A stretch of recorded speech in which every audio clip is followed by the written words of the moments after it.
Alright, what's going on, everybody? This is Z3D here, back to brand new video. First round, sorry, excuse me, first day, the second round hit the day. I was at work for most of it, but I was able to see the last couple games, and boy, did we have some treats today. As you can see, there was a lot less games being played already, as again, half the teams are now gone. And I was really excited for today. Was super busy at work. It's honestly like summer level busy at work. But I was treated some great games when I got home. Let's go ahead and start off with number 2, Arizona, playing number 7, Dayton. As we know, Arizona the last 2 years has had a doozy in the tournament. Last year they lost as a 2 seed to a 15 seed, Princeton, and they are riding the wrong and riding the ship this year, folks. Dayton was a tough team to beat. To be frank, they're a very good 7 seed, and Arizona in business, and they pulled it out 78-68, pulled away late. And Arizona is looking very strong, I can tell you that. Let's go ahead and go to the stats real quick and see what we've got going on here. Very good from free throws, 13 to 15, only missed 2. Very impressive. Did not shoot that great from 3, but shot pretty good. Arizona, or sorry, I'm looking at Dayton. 8 of 18 and 14 of 20. That is not good. 70%. That's 6 missed free throws. You're going to have to hit free throws if you want to win this tournament, guys. Let's see. 15 turnovers, not too bad. Caleb Love had 19 points, pretty good. But pretty good pretty good game there. Then Gonzaga and Kansas. I gotta tell you guys, I am really excited for this one right here. I am so glad that Gonzaga beat the dog shit out of Kansas. It was not anywhere close. Gonzaga had the game wrapped from the beginning pretty much. They shot 60%. Kansas only shot 38%. 53% for 3-pointer, over 50%. It's very impressive. Out rebounded them. Only 10 turnovers for, I mean, Kansas only had 8. That's not too bad either. Uh, Nebhard, 12. He doesn't score a lot, but boy, 12 assists is pretty impressive. He is a great true point guard. I gotta tell you, a great point guard.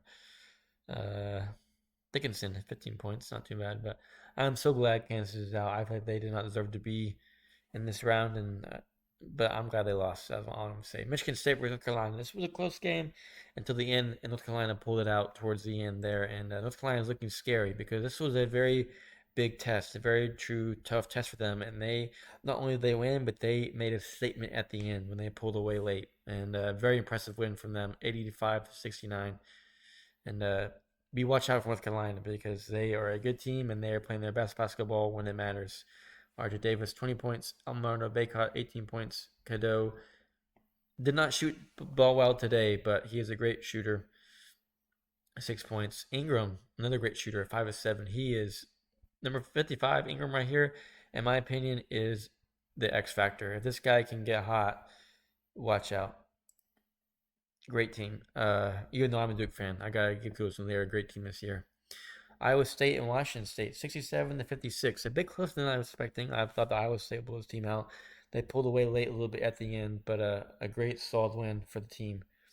Oakland and NC State. This one went into overtime.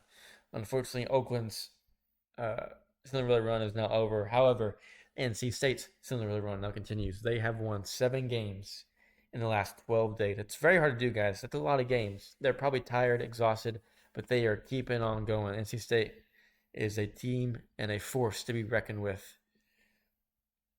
Let's go on to Mr. Where is he at?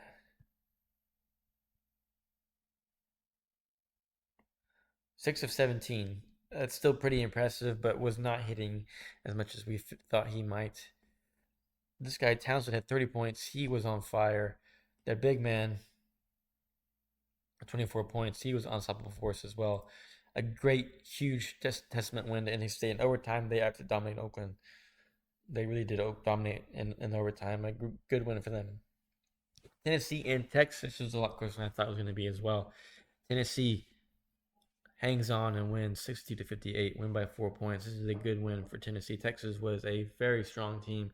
What we saw in the first round, very tough out, and this was a big win for Tennessee, a good confidence booster. As we've seen in the past, Teams that win in March, they will have a test game where they will be tested by a team that may not be a very high seed, but it's a gritty, tough win, and they win in the end, and they pull it out, and that is what propels them to win the championship. Tennessee had one of those today, as well as Creighton coming up earlier or coming in afterwards. I mean, they shot an abysmal 12% from 3-point range, 3 of 25, only shooting 36%, 33% from field goal range, but they still ended up winning the game.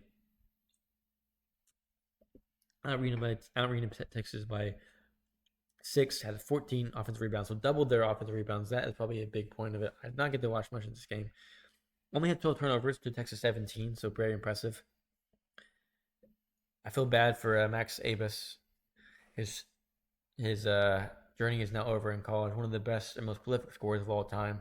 I really feel unfortunate for him. I feel like coming to Texas, he expected a lot more from Texas. I mean, they got better. They added one of the best scoring point guards in the nation, and they had a somewhat down year. So I feel bad for him. I feel like we did him down as a program. I thought we should have been the top 10 the whole entire year. Should have won the Big 12 and should have been one of the top contenders for championship this year, but that was not the case. Tennessee star had 18 points, only 1 of 8 from 3 range though, but still with 18 points.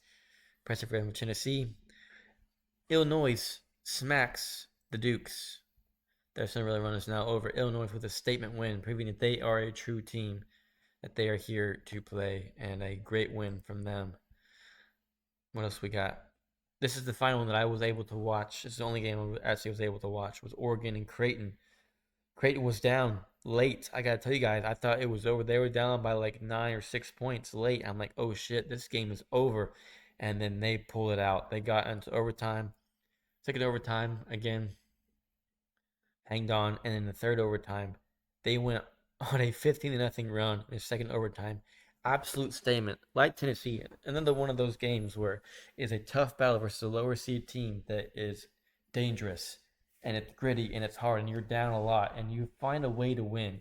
And that ability to find a way to win gives you the confidence in the future to say, hey, if we're down again, we know how to win and we know we can do it. And those are the type of wins that make you a champion in March. And so Creighton just got one of those under their belt, and I am really excited to see what they can do next, if they can continue this momentum or not.